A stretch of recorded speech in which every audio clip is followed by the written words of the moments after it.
বাংলার বিস্তীর্ণ এলাকা জুড়ে চলছে প্রবল গরমের দাপট। কোথাও একটু আধটু বৃষ্টির দেখা মিলতে শুরু করেছে, বিশেষ করে সমুদ্র উপকূলবর্তী জায়গাগুলোতে। এবার কি ধীরে ধীরে আবহাওয়াতে পরিবর্তন ধরা পড়বে? আজকের পূর্বাভাসে সেটারই ইঙ্গিত দিতে চলেছি।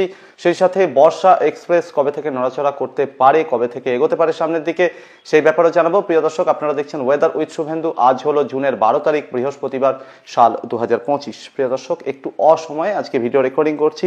ভারতীয় সময় ঘড়িতে এখন দুপুর 1টা 22 বাজে।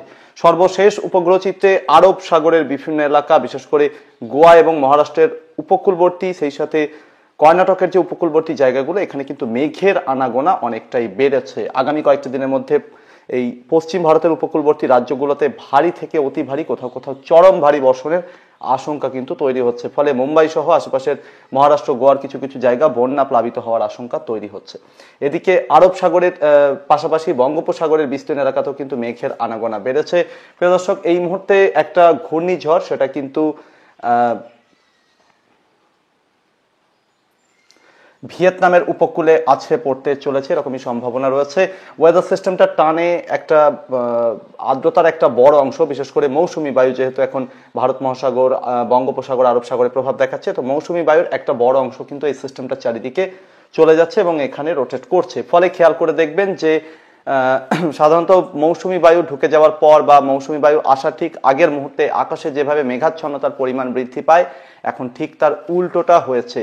বেশিরভাগ ময়েশ্চার যেহেতু এখন এই ঘূর্ণিঝড়টির দিকে চলে যাচ্ছে, তাই আকাশ রোদ ঝলমলে হয়ে উঠেছে, চড়া রোদের দাপট রয়েছে গাঙ্গেয় দক্ষিণবঙ্গের বেশিরভাগ জেলাতে, সেই সাথে ঝাড়খণ্ড, বিহারের বেশিরভাগ এলাকাতে। অন্যদিকে বাংলাদেশ, আসাম, ত্রিপুরা, মেঘালয়, উত্তরবঙ্গের পাহাড়ি এবং তরাই ডুয়ার্সের জেলাগুলোতেও কিন্তু এই রকমেরই আবহাওয়া। চড়া রোদের দাপট রয়েছে, রোদে একটা সেকেন্ডও পর্যন্ত দাঁড়িয়ে থাকা যাচ্ছে না, এই রকমের সিচুয়েশন। তবে একটা হালকা দক্ষিণ পূবালী হাওয়ার প্রভাব কিন্তু একটু একটু করে শুরু হচ্ছে। তো এই মুহূর্তে একটা ওয়েদার সিস্টেম অ্যাক্টিভ রয়েছে অন্ধ্রপ্রদেশের উত্তরাঞ্চল এবং লাগোয়া আশেপাশের জায়গাতে, যদিও সিস্টেমটা অনেকটা দুর্বল।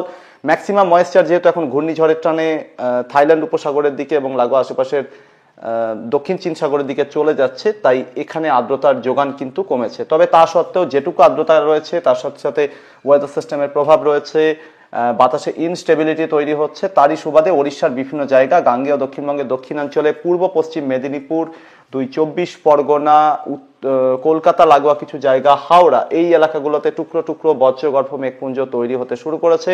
তা থেকে কোথাও কোথাও হালকা থেকে মাঝারি ধরনের বৃষ্টিও হতে শুরু করেছে। উত্তরবঙ্গের দক্ষিণ দিনাজপুর, সেই সাথে উত্তর দিনাজপুরের একাংশ, লাগোয়া বাংলাদেশের রংপুর ডিভিশনের দিনাজপুর শহর সহ আশেপাশের কিছু জায়গা, এই বেল্টে কিন্তু বজ্রগর্ভ মেঘপুঞ্জ তৈরি হতে শুরু করেছে।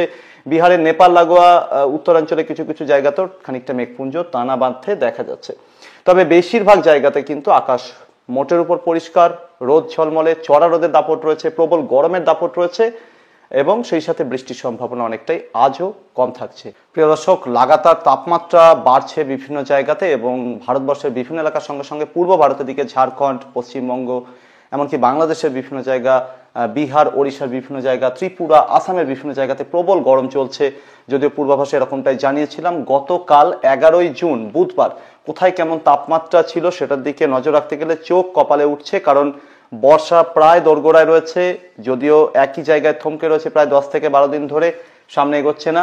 তবে প্রাক বর্ষার মরশুমে এখনো পর্যন্ত আসানসোলে তাপমাত্রা গতকাল দুপুরে রেকর্ড হয়েছে সর্বোচ্চ তাপমাত্রা 37.4 degree Celsius, Ashoknagar 34.4, Baharampur 36.6, Bankura Bishnupur 36.3, Bardhaman Sadar 35 degree Celsius, সেই সাথে Cooch Behar 37.3 degree Celsius, Darjeeling 25.8, Diamond Harbour 33.6, Digha 32.4, Jalpaiguri 35.7, Kalimpong 27 degree Celsius, Alipore 32.9, সেই সাথে কলকাতার দমদমে 35.4, তবে হাওড়া 39.1 ডিগ্রি সেলসিয়াস। আদৌ কি টেম্পারেচার রেকর্ড করা যে যন্ত্র সেটা কি ঠিক ছিল? যাই হোক, কলকাতার সল্টলেক 33.8, কৃষ্ণনগর 36 ডিগ্রি সেলসিয়াস, মালদা 37.6, সেই সাথে মেদিনীপুর 34.1, পুরুলিয়া 37.4, শান্তিনিকেতন বোলপুর 36.2, শিলিগুড়ি 38 ডিগ্রি সেলসিয়াস, প্রায় হিটওয়েভের মতো পরিস্থিতি, শ্রীনিকেতন 36.5, সুন্দরবন 32.5 ডিগ্রি সেলসিয়াস। বৃষ্টি কোথাও হয়েছে কিনা সেটার দিকে একটু নজর রাখবো। শিলিগুড়িতে কিন্তু ভালো বৃষ্টি হয়েছে।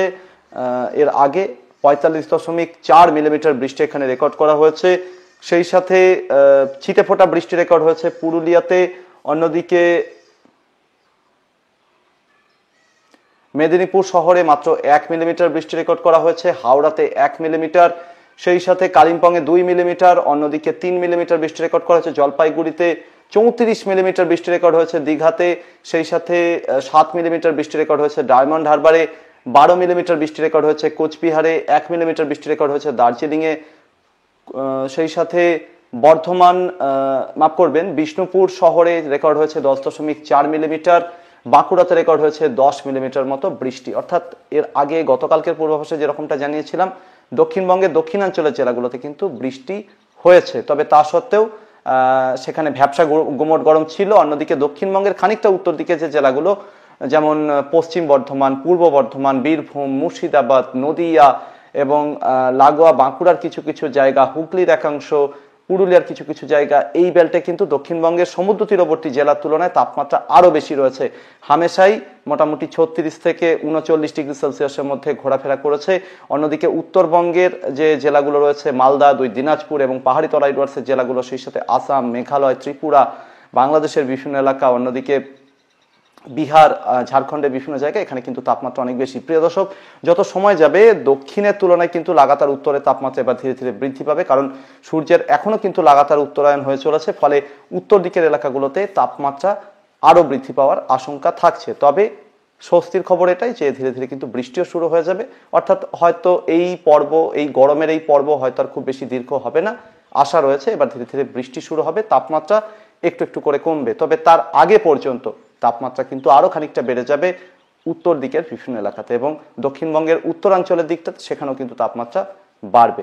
প্রিয় দর্শক, আজকে 12ই জুন বৃহস্পতিবার, কোথায় কেমন বৃষ্টির সম্ভাবনা রয়েছে সেটার দিকে নজর রাখবো। তবে এখানে নিউমেরিক্যাল ওয়েদার মডেলে কিন্তু যে ঘূর্ণিঝড় রয়েছে থাইল্যান্ড উপসাগর এবং লাগোয়া দক্ষিণ চীন সাগরে অর্থাৎ ভিয়েতনামের উপকূলবর্তী জায়গাগুলোতে, সেটা কিন্তু নজরে আসছে। অন্যদিকে আজকে গাঙ্গেয় দক্ষিণবঙ্গের দক্ষিণাঞ্চলের জেলাগুলো যেরকম পূর্ব পশ্চিম মেদিনীপুর, সেই সাথে ঝাড়গ্রামের একাংশ, হাওড়া, হুগলি, 24 পরগনা, কলকাতা, বাঁকুড়ার একাংশ, এই জেলাগুলোতে বজ্রবিদ্যুৎ সহ বৃষ্টির সম্ভাবনা, কোথাও একটু দমকা হাওয়া বয়ে যেতে পারে।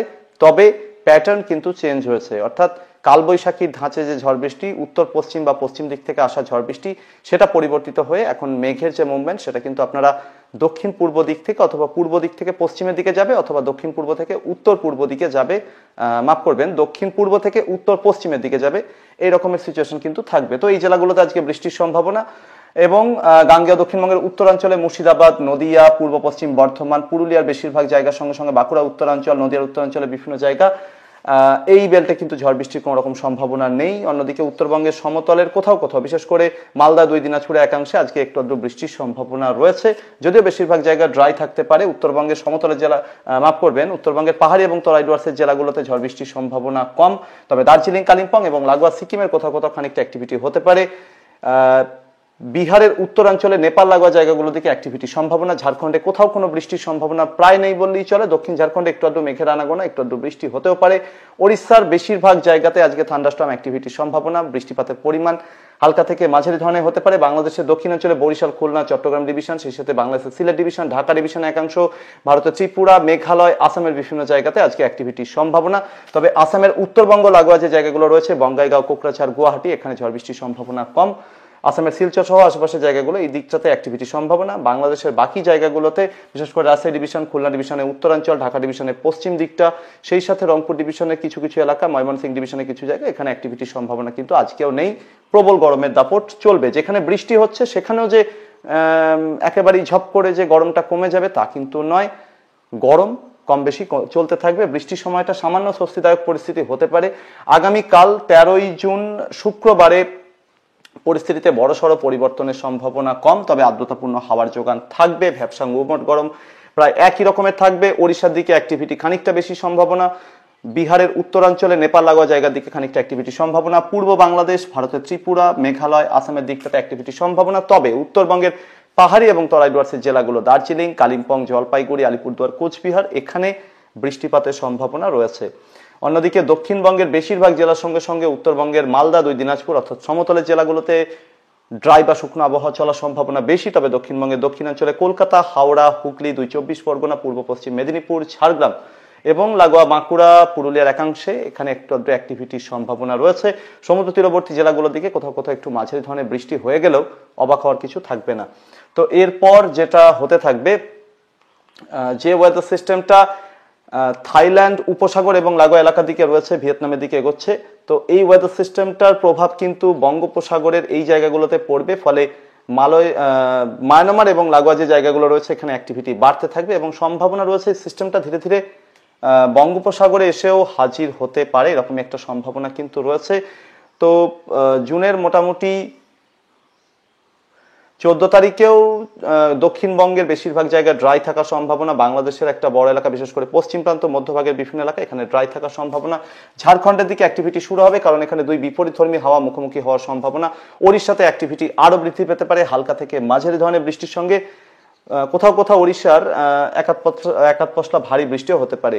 পাহাড়ি এবং তরাই ডুয়ার্সের জেলাগুলো পশ্চিমবঙ্গের, এখানে অ্যাক্টিভিটি বৃদ্ধি পাওয়ার সম্ভাবনা।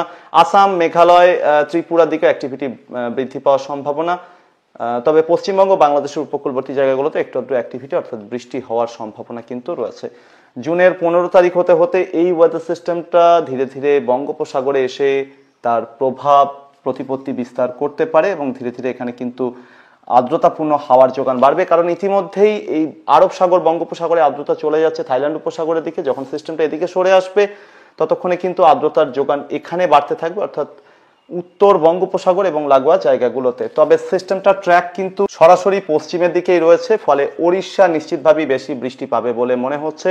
তবে জুনের 15 তারিখ থেকে গাঙ্গেয় দক্ষিণবঙ্গের জেলাগুলোতে মেঘাচ্ছন্নতার পরিমাণ বাড়তে থাকবে, হাওয়া বাড়তে থাকবে, এরকমই সম্ভাবনা। তবে কখনো কখনো মনে হচ্ছে সিস্টেমটা যদি খানিকটা উত্তর দিক চেপে প্রবেশ করে, অর্থাৎ বাংলাদেশ ঘেঁষে প্রবেশ করে ত্রিপুরাকে ছুঁয়ে, তাহলে বাংলাদেশ ত্রিপুরার সঙ্গে সঙ্গে পশ্চিমবঙ্গ ভালো বৃষ্টি পেতে পারে, এরকম একটা আশা কিন্তু অন্তত লেটেস্ট যে জিএফএস আইএমডি জিএফএস এর মডেল রয়েছে তাতে দেখা যাচ্ছে যে জুনের 16 তারিখে কিন্তু বৃষ্টিপাতের পরিমাণ বাড়তে পারে, এখানে ডিপ্রেশনে পরিণত হতে পারে ওয়েদার সিস্টেমটা।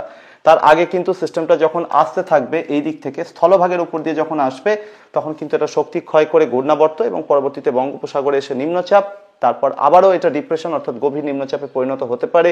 তবে পশ্চিমবঙ্গবাসীর জন্য এটা ভালো সংকেত যে এখনো পর্যন্ত আইএমডি জিএফএস এর যেটা ইন্ডিকেশন রয়েছে, যেটা বাংলাদেশের উপর দিয়ে সরাসরি গাঙ্গেয় দক্ষিণবঙ্গের জেলাগুলোর উপর দিয়ে বিহার ঝাড়খণ্ডের দিকে সরতে পারে। যদি এরকমটা হয় তাহলে ত্রিপুরা, আসাম, বাংলাদেশ, মেঘালয়, উত্তরবঙ্গ, দক্ষিণবঙ্গের বড় এলাকার সঙ্গে সঙ্গে ঝাড়খণ্ড, বিহার, ওড়িশা ব্যাপক পরিমাণে বৃষ্টি পেতে পারে। তবে এই মডেলে কিন্তু পরিবর্তন আসার সম্ভাবনা যথেষ্টই রয়েছে। তবে এই ওয়েদার সিস্টেমটা চলে যাওয়ার পরেও কিন্তু জুনের মোটামুটি শেষ দিকে আরও একটি সিস্টেম হাজির হতে পারে বঙ্গোপসাগরে, এবং এক্ষেত্রে গাঙ্গেয় দক্ষিণবঙ্গ এবং বাংলাদেশের উপকূলবর্তী জায়গাগুলোতে কিন্তু সিস্টেমটা ঠিক এই জায়গাতে তৈরি হওয়ার সম্ভাবনা কিন্তু থাকছে। বাংলাদেশের স্থলভাগ এবং লাগোয়া উত্তর পূর্ব বঙ্গোপসাগরের উপরে সিস্টেমটা তৈরি হতে পারে জুনের মোটামুটি 20 থেকে 24 তারিখের মধ্যে। ফলে ধীরে ধীরে এবার কিন্তু গরম কমার আশা রয়েছে। তবে যতক্ষণ না পর্যন্ত বড় এলাকা জুড়ে বৃষ্টি শুরু হচ্ছে, অন্ততপক্ষে আরও প্রায় 2 থেকে 3 দিন এই গরমের দাপট চলবে। তারপর একটু একটু করে নিম্নচাপের প্রভাব শুরু হবে, হাওয়ার গতি বাড়বে, মেঘাচ্ছন্নতা বাড়বে, ধীরে ধীরে বৃষ্টি বাড়বে এবং এই নিম্নচাপটি চলে যাওয়ার পর আরও একটি নিম্নচাপের আশা জুনের মোটামুটি 20 থেকে 24 তারিখের মধ্যে থাকছে। প্রথম নিম্নচাপটির হাত ধরে অর্থাৎ জুনের মোটামুটি 16 বা 17 তারিখ থেকে 20 বা 22 তারিখের মধ্যে বর্ষা গাঙ্গেয় দক্ষিণবঙ্গের একটা বড় এলাকাতে প্রবেশ করে যেতে পারে, এরকমই আশা কিন্তু রয়েছে। এই ছিল আগামী কয়েকটা দিনে আবহাওয়ার সম্ভাব্য পরিস্থিতি। পরবর্তী আপডেট এবং লাইভে আবারও দেখা হচ্ছে। ধন্যবাদ।